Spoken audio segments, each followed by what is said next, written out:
Francophoniquement vôtre de Jean-Pierre Makosso, lu par Moine Mamakaï. Le français, langue du beau et des belles berceuses, langue d'une beauté artistique, entourée d'un paysage touristique, belle langue océanique.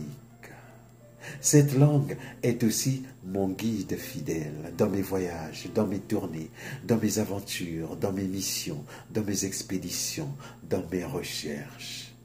Car, tel un chasseur d'images, je parcours le monde.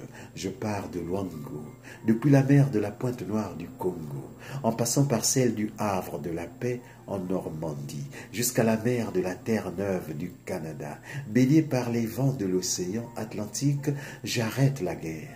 J'abolis l'esclavage, je dénonce le malfaiteur, je clame la paix, j'accuse le criminel, je plaide l'innocent, je protège le persécuté, je console la pleureuse, je nourris l'affamé, j'étanche la soif de l'assoiffé, je punis le violeur, le violent et le voleur.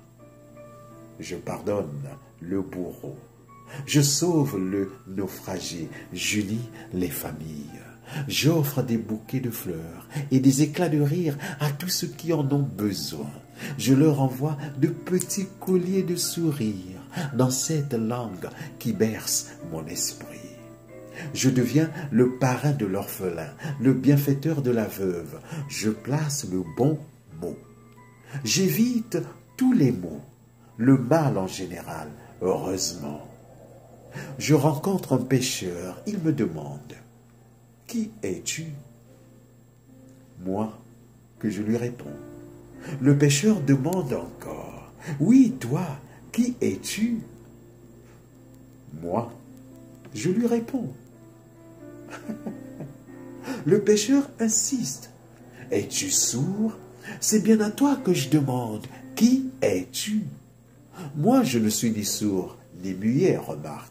Je ne résiste pas, je m'ouvre à lui, je réponds: je. Oui, tu es? Est-il aveugle? Ne me voit-il pas, sourd au point de ne rien entendre? Je répète: je. Tu ne sais pas qui tu es? Je. Oreille bouchée, il continue le curieux bonhomme. Mais enfin, tête nulle ou tête de mule? Il dit: ce n'est pas bien grave, je veux te présenter à un homme. Il te connaît parfaitement bien. Je l'ai vu marcher sur les eaux. Il connaît le nombre de cheveux sur ta tête. Il te dira qui tu es vraiment. Cet homme, c'est le fils. Le type là-haut, c'est son père. En voilà une bonne berceuse. Mais elle est bien bonne, celle-là. Que je me dis: quel type là-haut? Où? Je me le demande toujours à moi-même. Sur la Lune, sur Mars, dans les nuages, je ne vois personne. Et toi, dis-moi franchement, vois-tu un type là-haut, toi?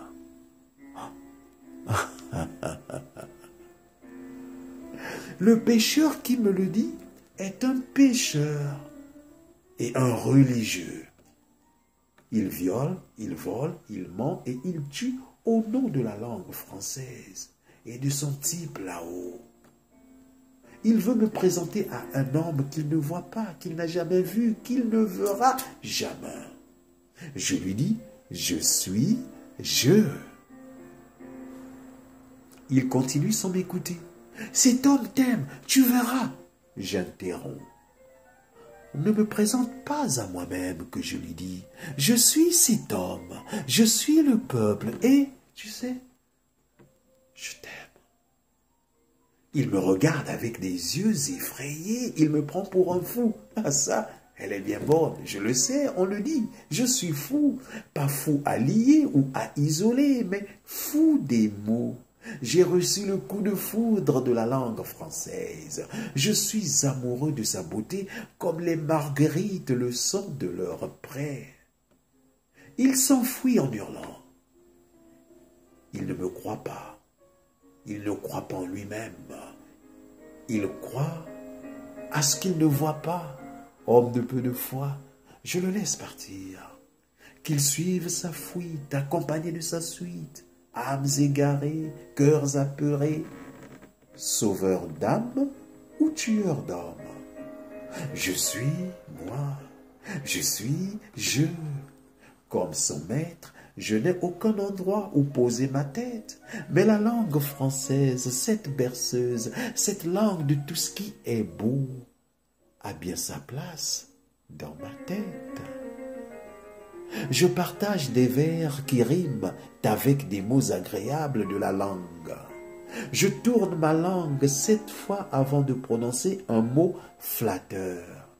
Et je reçois parfois en retour des mots qui me donnent un haut le cœur. Alors je me dis, quel organe maudite sois-tu, mauvaise langue. Pour arrêter une nausée, j'avale mes mots.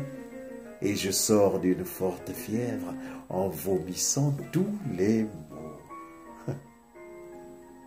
Enfin, le mal en général.